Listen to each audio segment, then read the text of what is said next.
Sorry, guys. So I did that for about 5 years. Won a bunch of those stupid gold trophies that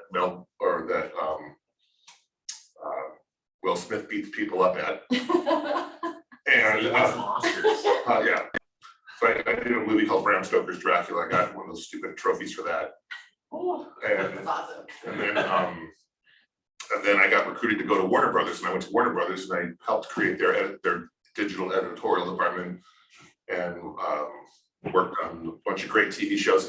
It's awards are just absolutely bullshit. They're just a popularity contest. If you work on a good project, it's a popularity contest. It's not about if your work is better than somebody else. It's just the show is more interesting than the other competition. So I won a couple of awards for a TV series called ER I worked on.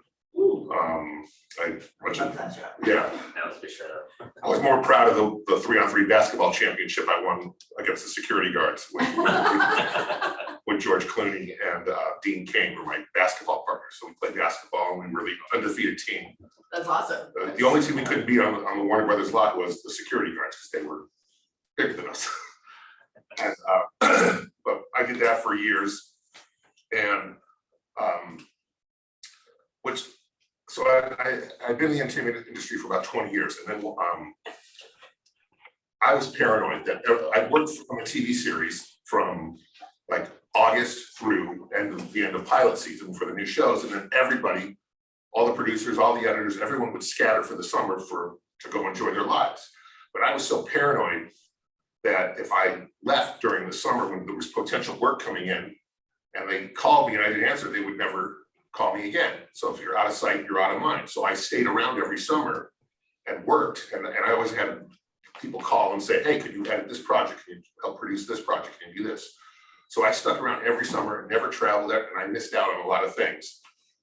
But I always worked during the summer.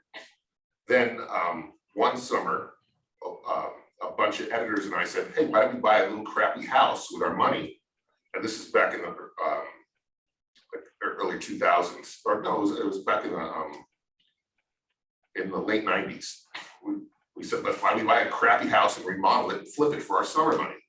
So when we were off of work after pilot season in April, we'd go look for a crappy house and remodel it and flip it for our summer money. It took us 90 days to do it, and none of us really knew what we were doing. We were just faking it till we made it. And then a dear friend of mine said he was helping us find houses. A lot of you might know him. His name's Mike Klickman. So Mike was my real estate broker, helping me find crappy houses to remodel and flip. And we did one a summer for about 4 years. And then Mike said, Steve, you're smart enough to do the lending side on your own. Why don't you, and you're smart enough to find them yourself. Why don't I help you get started as a real estate agent? And I'll help you all the basic stuff so you can finance it yourself and you can find the houses yourself. You don't need me. I said, Mike, well, I appreciate your kindness. Okay, I'll try it. So he helped me get my real estate license. And he told me how to navigate the lending side, which was really simple because you didn't need, this is prior to Dodd-Frank when they were assholes about you doing both sides of the deal. Yeah. So I got my real estate license, and before I got the chance to go and find a crappy house for my editor friends and I to remodel, I got inundated with friends and family saying, hey, I heard you got a license. Can you help me find a house? Can you help me get a loan? I did like 9 transactions that summer. I made a couple $100,000. I go, holy shit, I can do this full time, or I can do this and control my time and my hours. So that would be a good thing to do. So I never even had the time to find a crappy house to remodel and flip that summer. So I had gotten married and I had my first kid, and this is right around 2000. And I'm back working on a show called Crossing Jordan. And I told worked on small shows. yeah, well, I told my wife I'd be home for dinner at 6 o'clock on a Friday night, and I got stuck on the mixing stage with all the producers and the directors because they were doing network changes, and everyone's pissing on the project to mark their territory, say, oh, I helped with this or helped with that, and we got stuck in there till like 1 in the morning to finish the show off. And I come home and everyone's sound asleep in bed, they're just shadows, and I go crawl into bed the next morning. I said, I'm so sorry, I got stuck at work, and you know how it is, they don't let you leave. And she goes, it's all right, you just missed Alexander's first steps last night. I was so fucking pissed that I missed my kid's first steps. I went to NBC in the morning, I said, I'm fucking done, I quit, I don't need this, I want to be able, I can do real estate and watch my kids grow up and do the things that are priorities, because your priorities change multiple times in life. Like at different stages of your life, there's some things that are more important to you, and at other stages they aren't. I mean, my choice was, do I want to play basketball and go out nightclubbing and drinking with George Clooney and Dean Cain all the time, or do I want to watch my kid fart in the bathtub and blow bubbles and giggle and laugh about it? And to me, at the time, it was no choice. So I walked into NBC on the morning and said, I'm done. I'm walking away. And they said, please don't go. We can't do the Tim Kring and Dennis Hammer won't do this new show without you. So just do the pilot at least, and then you can walk away. So I did this new show called Heroes, and then walked away from the entertainment industry entirely.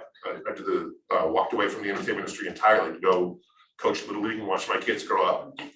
And I did real estate, doing residential stuff, and it was hit or miss. It was up and down, and I was trying to do the things that all the other agents were doing, knocking on doors and sending out bullshit mailers that people throw away in the trash. And I'm thinking, okay, there's got to be a better way to do this. So I was talking to Mike. I said, Mike, what are the things that work and what are the things that don't work? He goes, Steve, you got to know people, because it's all, this business is all about relationships. So I had decent social skills. So I went to all the top agents that worked in the offices. This was John Arrow Group at the time. And actually was Sid Leibovich with Rodeo Realty originally, because I was working for him at LA Mortgage as a mortgage officer, a loan officer, because I had gotten my NMLS license. I went to the top agents and I said, hey, can I sit your open houses for you? And the big agents at the time had multiple listings and they can't sit them themselves. So I did great sitting open houses for people. So that's kind of like the biggest recommendation I could say to newer agents. If you want to establish yourself, go and sit open houses. It's kind of like speed dating. You have about 8 minutes to make a potential buyer think that they're in an 8-month relationship with you. And I was really good at it. I literally could make someone feel comfortable with me in 8 minutes, because you have to ask them questions, because people are their walls are up and they're stoic and they don't want to give up anything. It's like they don't want to have their tell if they like the house or if they not like the house. I took the approach that if 15 people are walking through the house, only one of them could potentially buy it, because ultimately they're only going to sell to one person. So there was 14 other potential leads that I could take them and take them away to find something else. So I asked them questions like, what's important to you in a house? Have you been, are you excited or have you been looking long in the market? The more you get them to talk, the more you're about to win. If you ask them questions that get them talking, the more they talk, the more they're going to engage with you, the more they're going to have a relationship with you. Ask them questions like, have you been looking long? Are you optimistic or discouraged by what you've seen in the market? And then shut the fuck up and let them talk. If the more they talk, the more they're engaging with you. So, oh, are schools important to you? Do you guys have kids? You can ask them questions. It's like speed dating. You can ask them all the bullshit questions you want to engage with them and learn about them. And the more they talk, and you have to take the position, this is not the right house for you. Because you can get a feel for them in 5 minutes if they kind of like the house or they don't like the house, or if they're looking for something bigger or nicer or something more of a starter home. And you always say, you know something, this may not be the right house for you guys, but from hearing what you have to say, I have a couple houses that I've seen on the market and a couple that my colleagues have that are off market that might be perfect for you. Is it okay if I share some information that you won't have access to with you? And that's how you get them to write down legitimate phone numbers on those setup sheets, and that's how you get them to write legitimate email addresses. And that's how you get real phone numbers and real potential leads. And you've got literally 8 minutes to do it. And those are some of the things that work well with establishing yourself at that. And I did that, and I had like a 30% close rate. So based when I left, and I would sit open houses for a John Arrow group, they would send new agents to sit with me at open houses to see how I talk to people and have the type of questions I would ask them to engage with them. And you like walk around with it, but you don't pound them like a wet blanket. You give them a little space. If a husband and wife are together and they're saying, "Oh, do you like this house? This is nice." Back the hell up, let them talk. If they're into that house, then great. If they're not, that's when you step in and say, "You know something? I might have something that might be better for you." And I did that for years. And then I would go to construction sites where they were building houses, and I would talk to the contractors, and I said, "You guys do build a lot of houses." So I was looking to try and build up my client base, because I saw that that when you work with contractors, it's like you have a captive audience. You don't even have to do anything, because I didn't like interacting with people that were wishy-washy. I'm very direct to the point. Are you ready to buy a house? Are you ready to sell a house? Then great. What's your timeline? Are you looking to do something in the next 45 days? Are you looking to do something next 90 days? Are you looking to do something next summer? You get a definitive answer about them one way or another, and they're gonna give you the longest timeline. That's how people respond. They'll say, "Oh, I'm not ready right now. I'm just getting a feel for the market." Fine, that person's ready to go. They really are. They're saying that to put you off, but they're probably 40 or 60% more available to purchase a house than they're willing to say. So you just stay in touch with them. When I was looking for more of a captive audience, I went to contractors, I went to construction sites. I would talk to the contractors, and contractors aren't necessarily the owners of a property. They're just subcontractors that are hired, and I would just try and interact and find out who the owners of the property were. And I ended up meeting a half a dozen contractors that were flippers, that were doing houses on a regular basis. And some would do construction, some would do just lipstick remodels, and they did a lot of business all through right after the Countrywide destroyed everything in 2008.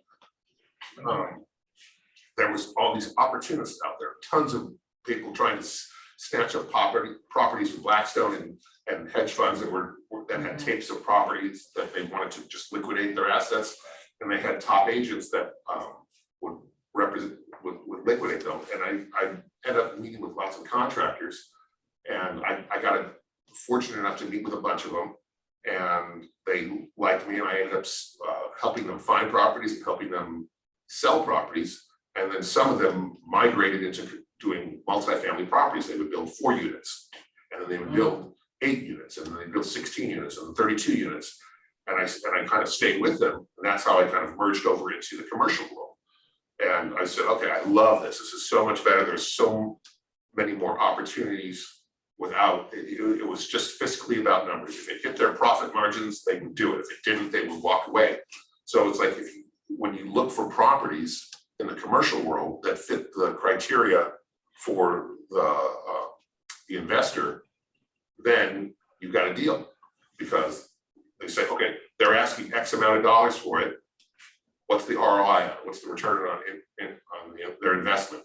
Does the cap rate fit? Does the gross rent multiplier? Because every investor is going to say, well, we go by this. They're always going to go by the lowest number to try and get the investment property at the lowest possible price, whether it's the gross rent multiplier, whether it's the cap rate, whether it's their profit margin, their return on investment. If they're looking for a 15 to a 22% ROI, which is commonly what investors are looking for. If they can flip a property and get 18 to 22% of their money, then they'll go at the ARV value after it's been remodeled. They say after closing costs and everything, 6 months from now, if we can get 18 to 22%, that's what we're targeting. So I ended up doing all that for the last decade or so, and it's been really wonderful and lucrative. So I bounced back and forth. I bounced between residential and commercial, mostly for friends and family, but mostly for the investors that are flipping houses. So I've been fortunate enough to have a bunch of good ones because I'm a horrible real estate agent. I really am. I told you not to hire me when everything happened with the meltdown, and you did it besides your best judgment. You still took me in here, and you'll regret it. But it's been fun, and I enjoy it. I enjoy everyone here in Calabasas, and see how it goes. I've been here a whopping 3 weeks, 4 weeks. Ooh, something like that. Party time. Party time. Party time, exactly. So what did you say? I mean, it's an amazing story. Amazing story. You know, truly. And what did you, and I love how you just segued into commercial, like just by happenstance and then developing those relationships. And then you kind of went on the journey with them. Right. Right. So what do you say your percentages of from commercial deals to residential?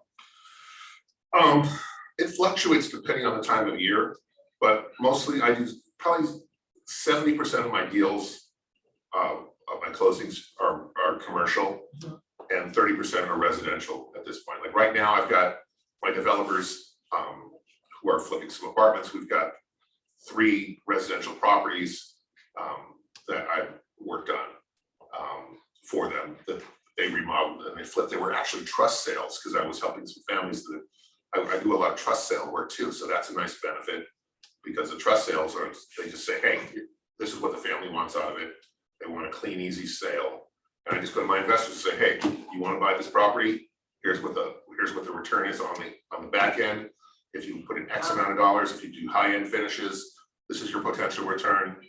And they, oh crap. So that's a phone from the other room. Would you like to get this if you can hit your if you hit your 18 to 22% return? Would you like to buy this particular property if we get it for X amount of dollars? That's how I'm fortunate enough to double in some of these off trust sales. So how did you get into the trust sale? Just by happen? I mean, how did that happen? I came to realize that nobody lives forever. And I started calling trust attorneys and I said, hey, I have some potential clients that are looking, you'd see in the newspaper, the obituaries. This is a newspaper is this, they used to have these things called newspapers that they would leave on your front door. What? They're cool. It's like they had rubber bands around them and they leave them on the driveway. And they had a section in there for dead people called the obituaries. So I look up the obituaries and find out where those people passed away, and then I go to do a title search and see if they own any property. Right? Because you all have access to your title company who gives you your user IDs and passwords. You do look and see who's passed away, and then you send it. You can't go hound them immediately because that's just insensitive. To say, hey, grandma died. Hey, can we sell her house? Yeah. Grandma, you just put her in the ground yesterday. Hey, it's time to liquidate. So what is your approach? So the letter. I give them I say a letter. I say I'm so sorry for your loss. My name's Steve Sachs. I grew up in this area.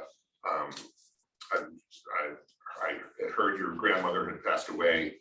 I'm one of your neighbors. When the timing is right, if your families consider liquidating the property, please give me a call. Or if they're considering keeping it in your portfolio for your family and potentially generating as rental income, let me know and I'll help put someone in there for your family so you can generate rent. So it's like, hey, I'm available to sell your grandma's dead property, or I can help you generate money for it by putting it on the market to rent it out for you, so you and setting you up with a property manager so you can set it and forget it, because most people don't know what property managers can do and they don't have access to it. So you give them the hey, I can sell your property, or I can help you make money with it by putting a tenant in there for you. So That's awesome. so it's like you can't come across as a vulture trying to snap up their dead grandma's property, but if you offer them, I can sell your dead grandma's property, or I can rent it out for you, that gives them options, and they don't think you're a total asshole for just vulturing on their dead grandma's property. And so it worked out a lot. That was one way of doing it. Let's see. there's a lot of auction companies out there. Auction companies are talking about distressed properties. Auction.com is one. And you can go on those for residential purposes and see where the houses are, where people are struggling.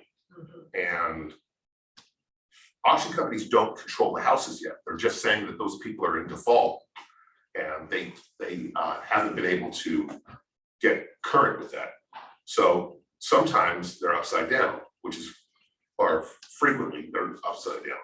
So you look at the houses that they own on auction.com, look at the neighborhood, see if there's something that you can identify with, and go knock on their front door and say, hey, listen, I understand you might be in financial trouble and the bank is considering taking your house.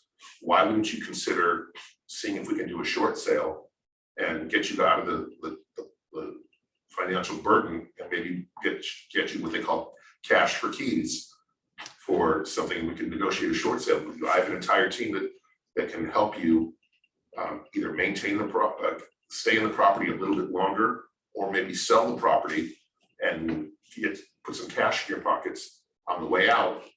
Because I've helped a lot of people that where the husband had passed away and the wife was staying in the house alone.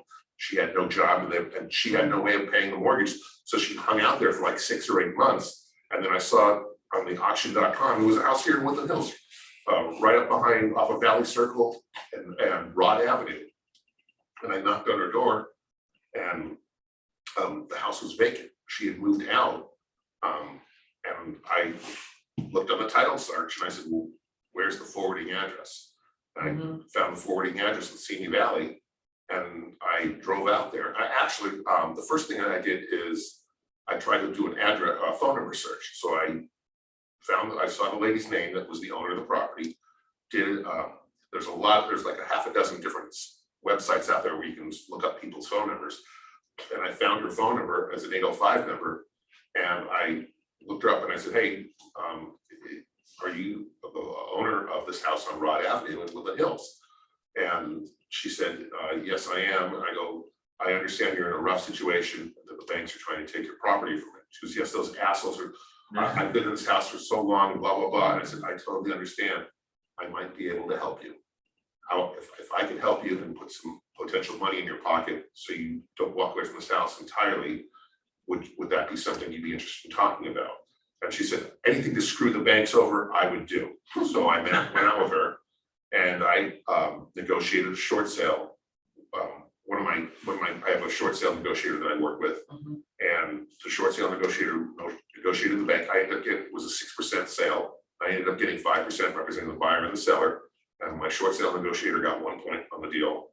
And we ended up getting that lady $15,000 cash to walk away from her house instead of nothing that the bank would have taken away. So it was kind of an altruistic moment where you can help someone in a bad situation by putting money in their pockets, and you're helping yourself by getting a new property listing. That's kind of a win-win situation instead of just a win-lose situation for a specific family. And it worked out. That's crazy good. Yeah, I mean, it's something that people, if you're willing to do it, you can make money doing things like that. Another way is in your very own neighborhoods. You can drive around in your neighborhoods and look for the houses that aren't being taken care of. There's a ton of people that just are struggling and that may have been there for a long time. I've done that before, where I do a lot of it. I do that when I'm not busy with my commercial stuff. I'll drive through good neighborhoods near where I grew up, and I'll find the houses that are the most dilapidated. I'll find a list of 15 or 20 houses. I'll literally drive up and down the streets in residential neighborhoods. Look at, oh, that house isn't taken care of. That house isn't taken care of. I write down the addresses and I go back and I do my title searches. And I do my number searches for their phone numbers, and I'll find 15 or 20 houses. And it takes 2 hours to drive up and down, writing down the addresses, doing the title searches, finding the square footage on the house, seeing if it has a pool, seeing if it's not. And I go to my investors and I say, hey, I've got 15 houses I potentially have found that are crappy and remodeled. What do you think the ARV is on these? I think it's this, that you do a little research, and out of those 15 houses, we'll get at least one as a deal. And I'll go knock on the door and say, hi. If a house is not being taken care of, that means that they're struggling. It's as simple as that. If a house has got dead front lawn, it's got overgrown landscaping, they're not taking care of their house because they can't afford it. Because a gardener's $100 a gardener's $50 a week, or 150 or 200 bucks a month for a gardener. If they don't have a gardener, they're not taking care of their house, that means they're financially struggling. It's a telltale sign. And if you can put them into a better situation, maybe they've been there a long time, you can help them out of, say, hey, I'll buy your house for X amount of dollars, knowing what the fair market value is. They can take that money and if they've got equity in it, what most of them do, if they've been in a long time, help them get them, represent them both sides of the deal. That's how I double end deals, because I hate dealing with the public otherwise. And you get to find them a house also. So it's like you're triple ending a deal. You double end it with your buyer, or you just put it on the market for them. And that's another great way to block a sale, or block an auction sale or a foreclosure, is by having it on the market. Because if you're having it on the market for sale, you're mitigating the risk of the lender, because they want the property sold so they can get the most of their capital back. So those are some of the ways that I've worked that, and from my commercial standpoint, I'm blessed that I've been selling apartment complexes and shopping malls. We're finalizing a big 420 unit deal in West LA. That's supposed to, it's hit or miss in commercial. You feast or famine. Like, the big deals carry you through to the next deal. So it's fortunate. I got a shopping center in Sherman Oaks that I'm selling, that a family has owned for 57 years, and it's been in a master lease situation where the owners have been getting $2,100 a month for the last 57 years. I say it's like Beverly Hills. A lot of those are master leases, right? Yep, the master lease has been screwing over the true owners. The grandfather did a sweetheart deal because he didn't like his kids. So he said, screw you guys don't appreciate shit. So he put it into a master lease. The master leaseholder was getting $50,000 a month in income for the last 50 years. And now the master lease is expiring in December of this year. And the kids, I said, hey, your guys can reap the benefits now, and you're gonna get $600,000 a year in income from this property that you own outright. I said, Steve, we don't want it, it's left. We've lost millions and millions of dollars on this property. We just want it out of our hair. We don't want it, the money from it is not gonna make us feel any better. So let's just sell it. And so I've got a listing for this prime Ventura Boulevard retail space that I'm working on. And I've got investors that are, hopefully, if it pans through, I'll do both sides of the transaction. Nice. Amazing. Yeah, that's awesome. Yeah, I mean, one, thank you so much for sharing. There were a gazillion nuggets that you provided everybody, and really, Steve, seriously. it's, Really? No. Yeah. yeah, I mean, it's all, and I hope you guys got the main message of his story and how he does business is that he goes out and gets it. Yep. Right, he goes out and gets it. It's that simple. Building the relationship, being consistent, and being active. Remember, action is the only truth. Action is the only truth, and that's how he's done his business from the beginning, and then all his careers. He just went out like, okay, this is what I got to do here. This is what I have to do here, so on and so forth. And it's so much easier now because you have so many more resources to Yeah. help you. Oh yeah. You can have all these websites out there that you can look up phone numbers for you, so you can call the clients. You've got title companies that basically give you their all the information about the property, including their forwarded mailing address. If they're not living there, if you suspect it might be a tenant in there. Tenants, if someone's got a tenant in there, that means that they might be willing to sell the property because it's less emotional for them. It's just more of a business thing. So, Yeah. an a non-owner occupied property is a huge lead to potentially Mhm. sell a property. Not to mention a 1031 exchange. A 1031 exchange. And you can help someone get, and you can generate a huge amount of business for yourself, and that's how I've been fortunate enough to do this. You just have to be proactive. If you're, because it's not gonna fall in your lap, it's not gonna come to you. You have to show aggression and passion to go after something, and you have to genuinely want to help someone. If you're just there to try and, oh, grandma's dead, let's sell her house, and you have to recognize this is an emotional thing for those families. You got to be compassionate, understanding, and say, listen, I understand how you feel. I've lost family members of my family, and I'm here to help you in any way whenever you're ready. If it's tomorrow, if it's 6 months from now, you cultivate relationships with those people. You don't know where they're going to go.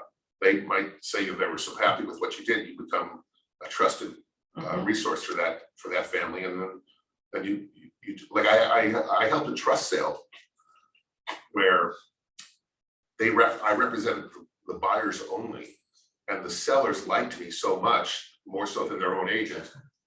They ended up calling me to help them.